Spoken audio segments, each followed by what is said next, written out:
Hi, I'm MacFarland, and I'm the coordinator of the Autism Spectrum Disorder Master in the Art of Teaching, Special Education, and co-coordinator of the Graduate Certificate in Applied Behavior Analysis in Special Education. The coordinator of the Learning Disabilities Program and co-coordinator of the Graduate Certification in Applied Behavior Analysis and Special Education Program. Awesome, thank you. The first question we received from students is, how will classes be taught? Classes be taught?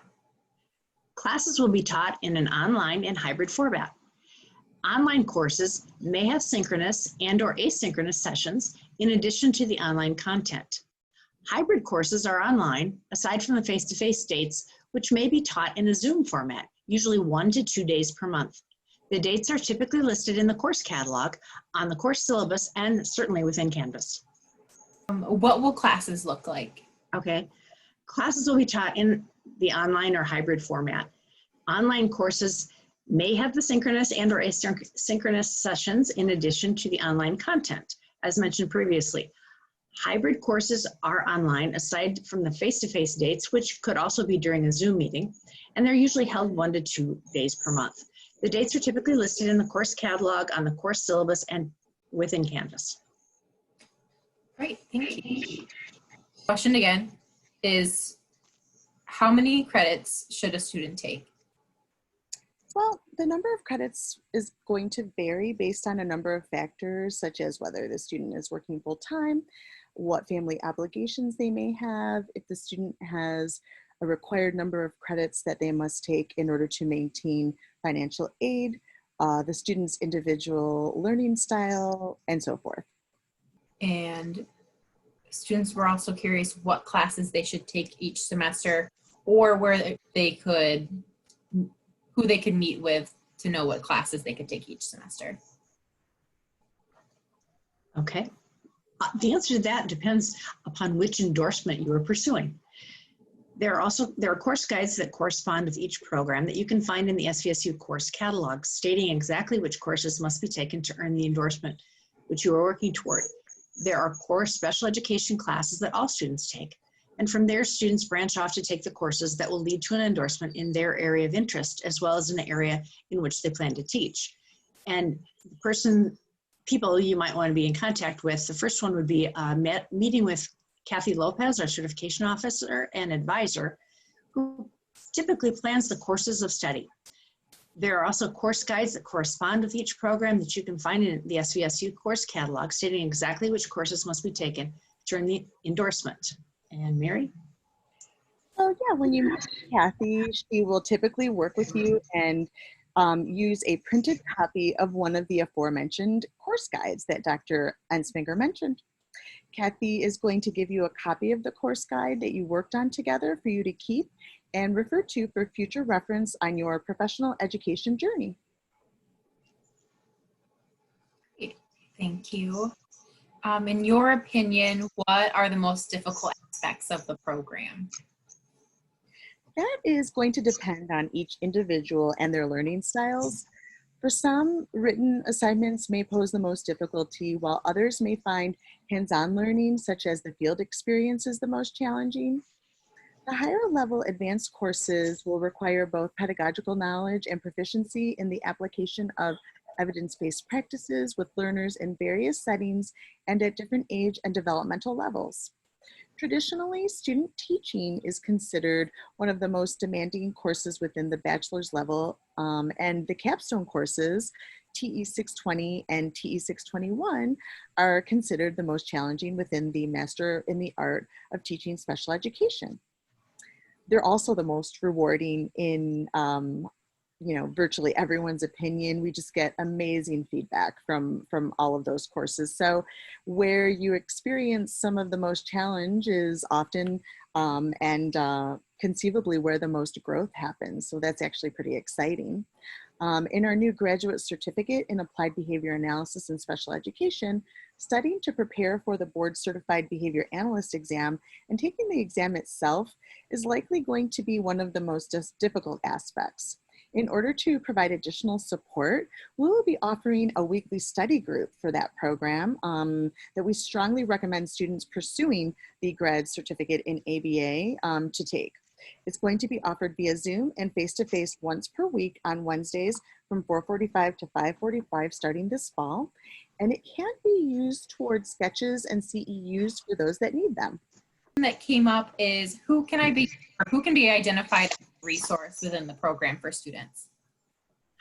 Well, Dr. Mary MacFarland is a great resource. She's the coordinator of ASD and the Master of the Art of Teaching Special Education and co-coordinator of the Graduate Certification in Applied Behavior Analysis and Special Education.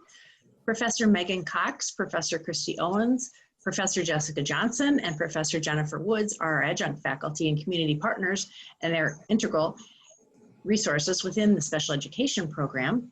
Kathy Lopez is our certification officer. She helps students to develop their course plan and details reviewing what courses students will need to graduate. Ann Rittenbach is an administrative secretary in the College of Education. She's a great resource for scheduling concerns, and myself. And I'm the coordinator of the Learning Disabilities Program and co-coordinator of the Certificate in Applied Behavior Analysis and Special Education. The next question is, what strengths do you and other faculty within the program possess to help students reach their full potential? Well, one of my biggest motivators or whys is helping all learners reach their full potential. I believe in the power of the imagination to generate innovations and possess the energy and determination to bring them to fruition. I truly strive to bring this energy to curriculum development and delivery of instruction within the courses that we teach within the special education program. As the founder and co-director of the SVSU Brain Center, and BRAIN, just so we love our acronyms in special education, right? But BRAIN stands for Bay Area, Midland, Great Lakes Research in Autism, Intellectual Disability, and Neurological Disorders. I enjoy working with student researchers. It's very energizing, peer mentors and learners with and without disabilities to promote the implementation of evidence-based practices. For example, video modeling, peer-mediated intervention, and parent-mediated intervention. And this is done within preschool all the way up to adult or age 26 in Michigan settings. Our work currently supports SVSU's post-secondary education program, Think Cardinal, and this is through the college-level peer-to-peer program known as Cardinal to Cardinal. Within the Brain Center, we develop lots of new programs such as the Ghana Study Abroad, the Behavior Analyst in Michigan Schools, or BAMES, another acronym for you.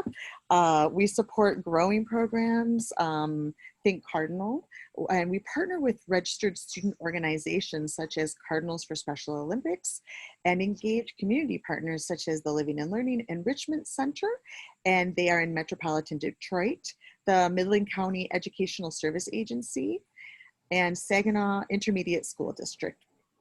Lastly, my research interests involve the use of applied behavior analysis, video-based peer-mediated instruction to facilitate the generalization of social behavior by adolescents, young adults, and adults with autism spectrum disorders, intellectual disability, and other developmental disabilities.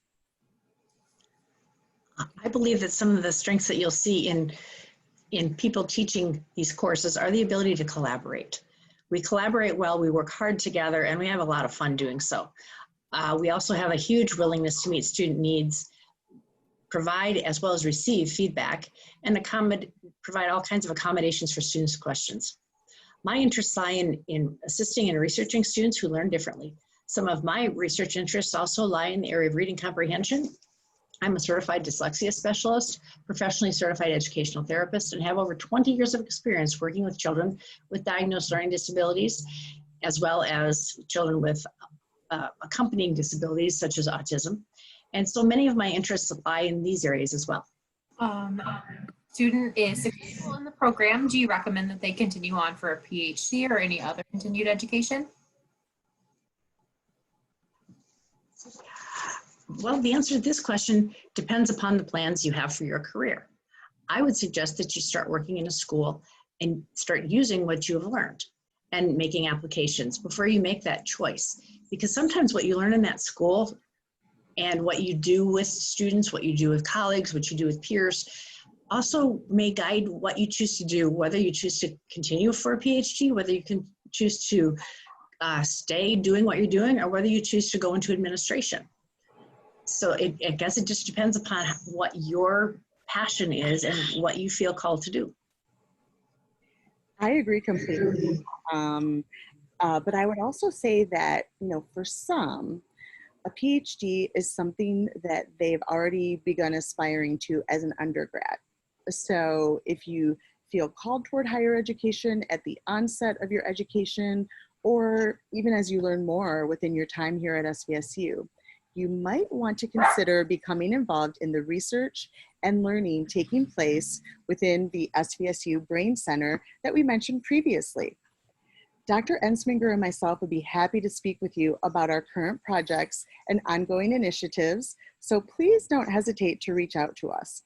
The best way to reach us, as we mentioned previously, is via email.